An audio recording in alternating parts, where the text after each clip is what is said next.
السلام علیکم ورحمۃ اللہ وبرکاتہ۔ ناظرین، آپ دیکھ رہے ہیں دینی مسائل میڈیا۔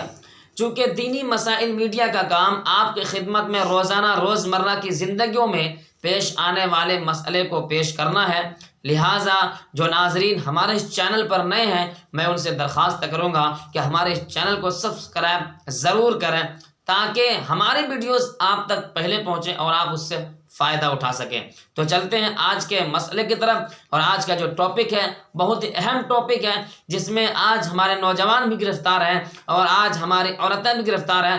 آج کا ٹاپک ہے تانبے، پیتل، اسٹیل کی انگوٹھی مرد و عورت دونوں کے لیے مکروہ تحریمی ہے یا صرف مردوں کے لیے مکروہ تحریمی ہے؟ تانبے، اسٹیل وغیرہ کی جو انگوٹھی پہنتے ہیں، کیا یہ مرد و عورت دونوں کے لیے ناجائز ہیں یا صرف مرد کے لیے ناجائز ہیں، عورتوں کے لیے جائز ہیں؟ کیا مسئلہ ہے؟ تو ناظرین، اس کا جواب یہ ہے، یہ چیزیں تانبے، پیتل، اسٹیل وغیرہ کی انگوٹھی جو ہیں، یہ مرد و عورت دونوں کے لیے ناجائز ہیں، مکروہ تحریمی ہے، ہمیں اس سے بچنا چاہیے۔ دیکھ سکتے ہیں آپ، وَأَمَّا التَّخَتُّمُ بِالْحَدِيدِ وَالرَّصَاصِ وَالصُّفْرِ فَهُوَ حَرَامٌ عَلَى الرِّجَالِ وَالنِّسَاءِ جَمِيعًا۔ یہ مرد عورت دونوں کے لیے مکروہ تحریمی ہے۔ الفتاویٰ تتارخانیہ جلد نمبر 18 صفحہ نمبر 125 پر یہ مسئلہ موجود ہے، آپ وہاں بھی دیکھ سکتے ہیں۔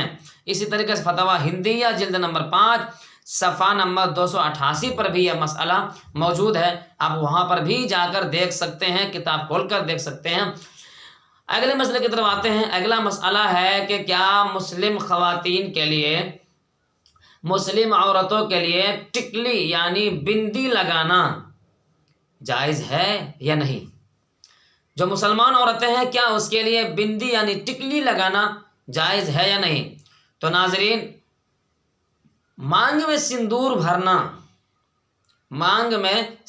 بھرنا اور پیشانی پر ٹکلی لگانا یہ ہمارے غیر مسلم عورتوں کا شعار ہے، اس لیے اس سے بچنا لازم ہے۔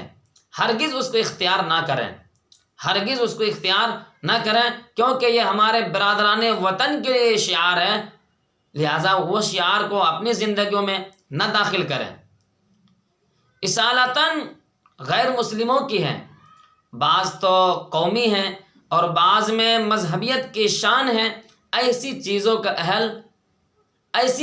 کا اہل اسلام کو اختیار کرنے سے منع کیا گیا ہے، لہٰذا ہمیں بچنا چاہیے اور ایسی چیزوں کو استعمال کریں جو ہماری زندگیوں کے لیے فائدہ مند ہو، اور جس کے بارے میں ہمارے فقہا، ہمارے محدثین اور ہمارے جو مفسرین کرام ہیں، جنہوں نے بہت جان لگا کر مسئلے کو تلاش کر کے امت کے سامنے پیش کرتے ہیں کہ اس طریقے سے ہم اگر عمل کریں گے تو ہمارا ایمان بھی تازہ ہوگا، ہمارا ایمان بھی تازہ رہے گا اور اس پر عمل کرنے میں بھی فائدہ ہے، ہماری زندگیوں کے لیے فائدہ ہے، ہمارے بچوں کے لیے بھی فائدہ ہے۔